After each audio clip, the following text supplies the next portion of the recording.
All right, I decided to take in some college football this weekend.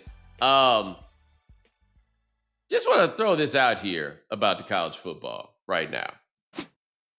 I recall with the advent of the playoff, a lot of discussion about whether the playoff would ruin things for college football, and I don't think it has done that. I have a fairly doom and gloom outlook about a lot of the changes that are happening, or we'll call it modernizing, whatever it is. But I don't think that the playoff has done anything to like mess up college football necessarily. I still think, and maybe it's just because we're still caught up in like the old, I don't know if I would call it the old ways of doing things, but just what a college football game means. Maybe we're in a time period that is a lag and this will change. But I still find myself very much viewing college football games like one at a time. I personally am not at a place where I think about playoff consequences really ever when somebody loses a game, especially not this early. I don't care. So like even Penn State, which lost that game to UCLA, does that eliminate them from the playoff? Yeah, I guess. But you know what else it does? They lost to a team that was 0-4. You know what it does? It stinks for them. Like that part of it is sufficient enough for me that I don't need to think about this in terms of any like long-term consequences. And so it really got me to thinking about like what goes on at this time of year.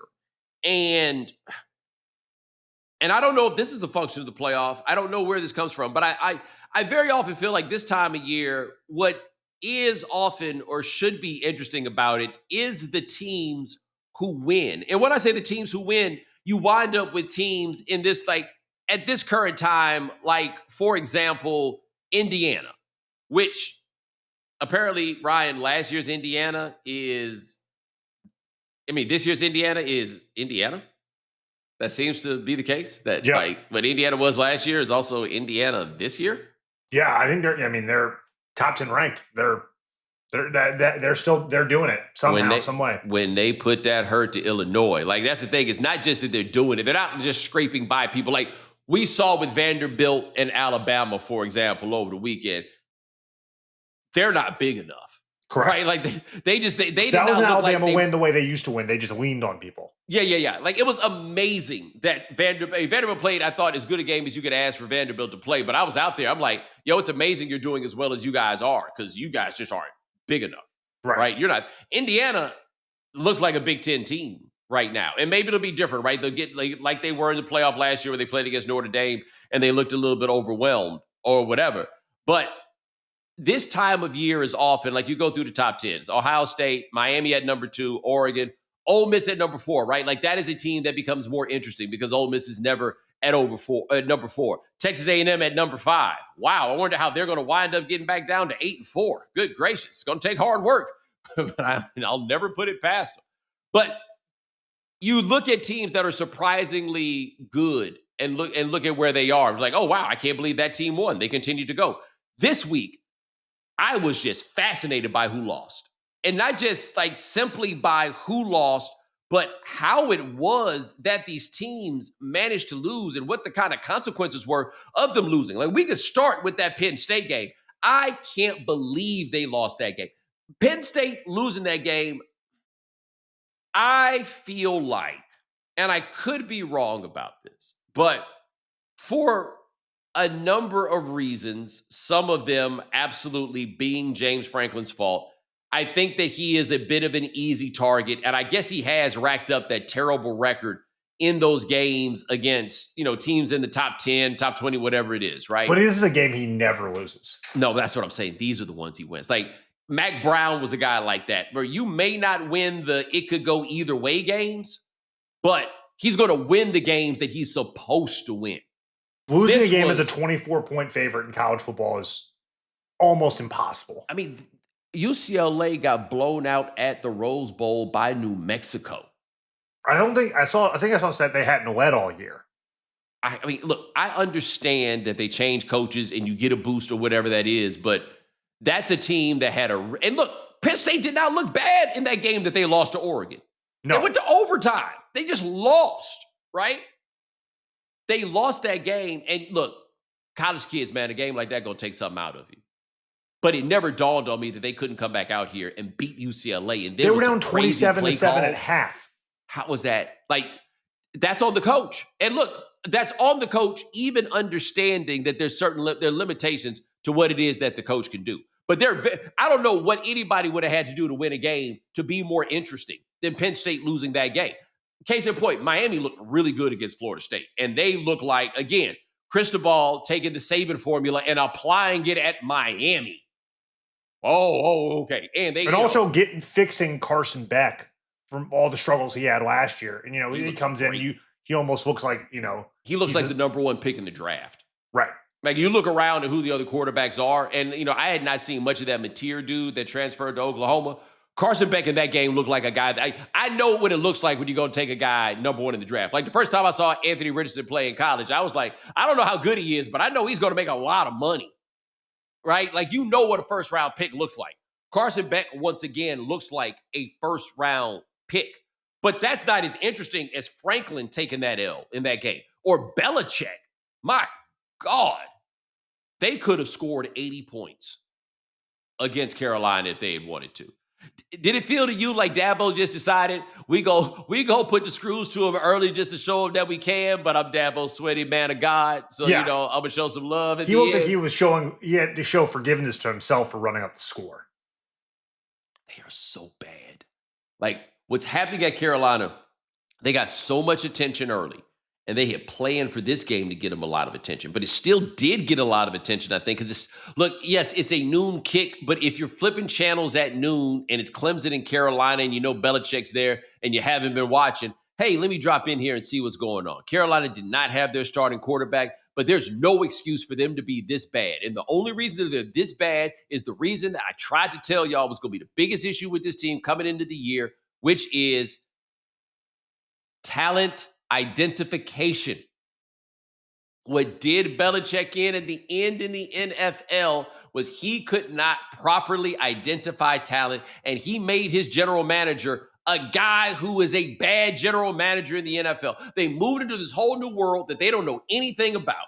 And Ryan and I were reading this article earlier this week where an anonymous group of 5 head coach, and for those who don't know what we're talking about here, you got your Power 4 conferences, and then the group of 5 are the other FBS conferences, but they're not Big 12, Big 10, SEC, ACC, right? And this dude was talking about how in recruiting, he lost out on a couple of players to North Carolina. And he was like, I'm telling you right now, any school from that level who is competing with us for talent, their teams are all going to be bad. These are like group of 5 level players. And Ryan, I looked at the depth chart. They're not even young. Like, they brought in a lot of these transfers this year, and it's a lot of juniors. It's a lot of seniors, a lot of redshirt junior, a lot of this is not a young team. This is not a team that you look at and you're like, oh, they're going to get better and they're going to improve. You go look at that too deep. That's a lot of grown-ups. And I mean, it's not that they're losing. It's that they're losing. They pay Bill Belichick $10 million, and they can't keep the fans in the stands till the third quarter. No, and let me tell you something about North Carolina football fans. They become North Carolina basketball fans quick, fast, in a hurry. Like, it happens. And look, the basketball team ain't been making them feel that good lately, but it ain't going to beat this shit. And people criticize, Deion, but Deion actually got players to come to Colorado, and he turned it around. They were winning. They were winning games. You look in the ACC, see what Fran Brown's doing at Syracuse. Yes. I mean, he comes in there immediately. He gets Ohio State's cast off, and they're throwing the ball around. I mean, you tell me that Bill Belichick can't do what Indiana's doing? Right. And with a team, as Spencer pointed out, a bunch of dudes from James Madison. From the Sun Belt. Hey, he brought his own luggage. He brought his own luggage. It wasn't even Louis, but it's hold what you need, right? Now, you mentioned Deion. Deion is it. We're not paying attention to that story anymore over there. But to me, it's much more interesting now. Now there are ways that it is like, I don't want to say interesting. Like Deion was saying that he's got blood clots that are affecting him. His health has been an issue since he has become a coach, like all the way back to Jackson State. So it is fair to ask the question about how much longer you expect him to continue to do this job because of how physically, I almost said like that word doesn't feel right, but his body does not seem to be holding up well. And this is a very stressful job for a man to do. He is no longer coaching his son. Physically and mentally demanding. Yeah, yeah.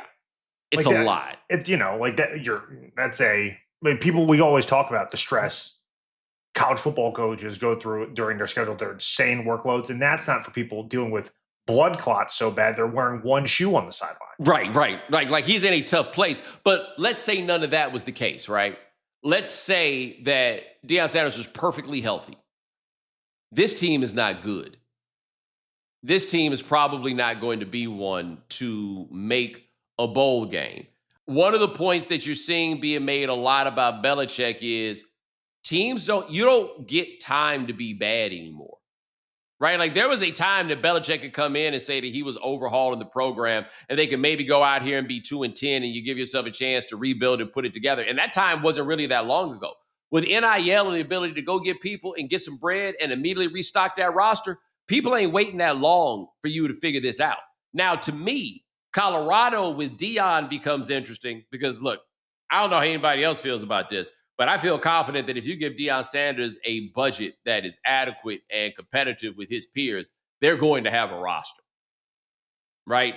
I don't know who all the people are that are doing the talent identification there or who are running his recruiting situation, but Deion Sanders is a closer, and we have seen him close on some big recruits. We know he doesn't like doing the high school thing, but still, he's a guy that we feel like could go in there and get players if they are competitive, okay? Colorado's not going to fire Deion Sanders. He's been so good for them in so many ways. That will never happen. My question is, Deion Sanders had a 5th-round pick at quarterback last year, receivers that are in the NFL, and Travis Hunter, a generational college football player. How likely is it that he's going to be able to put it together like that again on one roster? And if he doesn't put it together like that again on one roster, what is Colorado football going to be? Is anybody going to be happy if they are a consistent, call it 6 or 7 win team? Because I got news for you. Colorado consistently winning 6 or 7 games would be pretty good. I know that's not something that anybody would ever be satisfied with. And I know that they cannot continue to be like everybody's favorite Friday night attraction, probably under those circumstances. But that at this point in time, Colorado is a 6-win school. But how does it go with those people after they kind of got spoiled with how this started early? How does it go if they're a 4-win team? How much and how well are people able to handle that? And so I just been thinking all weekend about this, like how it becomes interesting in college football. The losses make you ask more questions so often and to speak to more things about what's going on. Like you think about this, for example. What was more interesting last year? Ryan Day winning a national championship or Ryan Day losing to Michigan? Ryan, the more that I talk about this, being a college football coach sounds awful as a job. There's no win that you can get to make me care about you as much as when you lose. I mean, especially when you lose. And again, losing an empty stadium is even worse. And look, man, these crazy road trips in the Big Ten are going to stink. But your reward for that flight was that you got to play UCLA. I didn't think UCLA was going to win a game this year. And guess what? They might not win another one. But they beat you. Yikes.